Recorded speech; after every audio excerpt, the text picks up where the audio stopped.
జననీ జే కేతనం సంబురంగ తెలంగాణ తల్లి విగ్రహావిష్కరణ సెక్రటరియట్లో వేల మంది సమక్షంలో ప్రారంభించిన సీఎం అందశ్రీ గంగాధర్ రమణారెడ్డికి సన్మానం.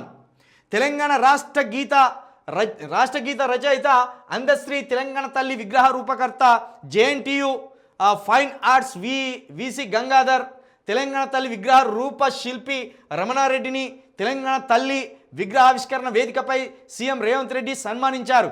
తెలంగాణ కవులు కళాకారులకు సముచిత స్థానం ఇస్తామని చెప్పారు. కృష్ణా గోదావరి నదులు హైదరాబాద్లో ప్రవహిస్తే ఎట్లుంటుందో నలుమూలల నుంచి ఆడబిడ్డలు తెలంగాణ తల్లి విగ్రహావిష్కరణలో పాల్గొనడం చూస్తుంటే అంత అద్భుతంగా ఉందని, ఈ ఘట్టం చరిత్ర పుటల్లో శాశ్వతంగా నిలిచిపోతుందని పేర్కొన్నారు.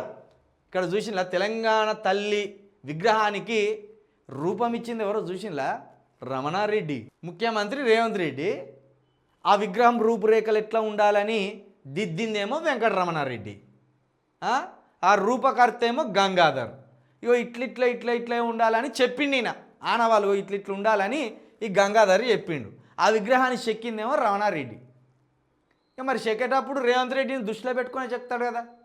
పెద్దసారి దయ దాక్షణ్యాలు ఆయన ప్రేమ మొత్తం మన మీద ఉండాలి కాబట్టి సార్కు అనుగుణంగా సార్ ఇష్టపడేటట్టు చెక్కిపడేయాలనుకున్నట్టు చెక్కిపడేసి, అందుకే ఇట్లా చూడంగానే వాళ్ళ బిడ్డ ఫోటోనో వాళ్ళ భార్య ఫోటోనో పక్కన పెడితే సేమ్ ఉన్నట్టు కనబడతాను. కాబట్టి మంచి పని చేసింది. ఇక ఇదే మన అందశ్రీ గారు రాసిన జయ జయ హే తెలంగాణ జననీ జయ కేతనం ముకోటి గొంతుకలు ఒక్కటైన చేతనం అనే పాటనే రాష్ట్ర గీతంగా కూడా రేవంత్ రెడ్డి గారు అధికారికంగా ప్రకటించారు. ఇదైతే సంతోషించదగ్గ విషయమే.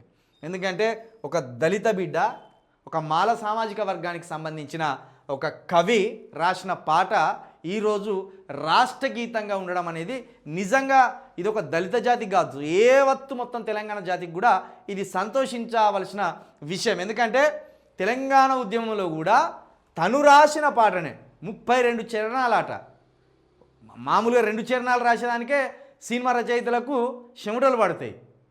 మరి తెలంగాణ అణువణువుని శోధించి తెలంగాణ అణువణువుని తన కలంలో నింపుకొని అక్షరాలుగా కూర్చి పేర్చి రాయాలంటే ఇక ఎంత మదనపడాలైన, మానసికంగా ఎంత మదనపడి రాసి ఉండాలి. 32 చరణాలతోటి వచ్చిన పాట ప్రస్తుతం 3 చరణాలతోటి కంప్లీట్ చేసుకున్నది.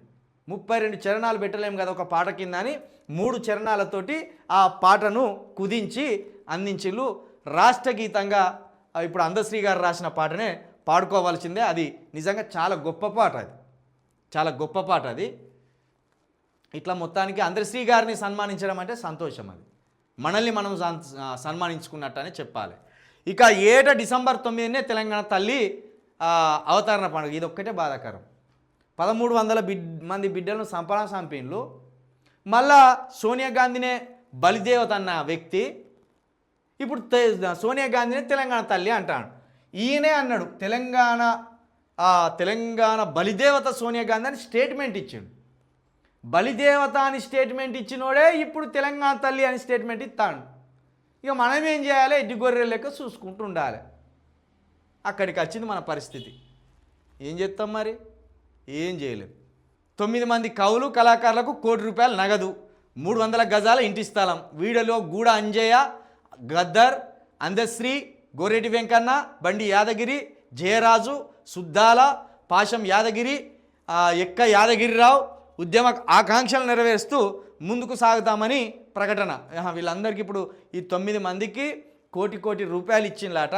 అదేవిధంగా 300 గజాల ఇంటి స్థలం అట. ఈ 300 గజాల ఇంటి స్థలం ఫ్యూచర్ సిటీలో అన్నారు. ఇప్పుడు ఆ ఫ్యూచర్ సిటీకి సంబంధించి భూసేకరణ అయితే ఎక్కడ జరగలే. మరి ఫ్యూచర్ సిటీకి సంబంధించి భూసేకరణ ఎక్కడ జరగలే. ఇక అది ఎప్పుడు జరుగుతుందో, వీళ్ళ చేతికి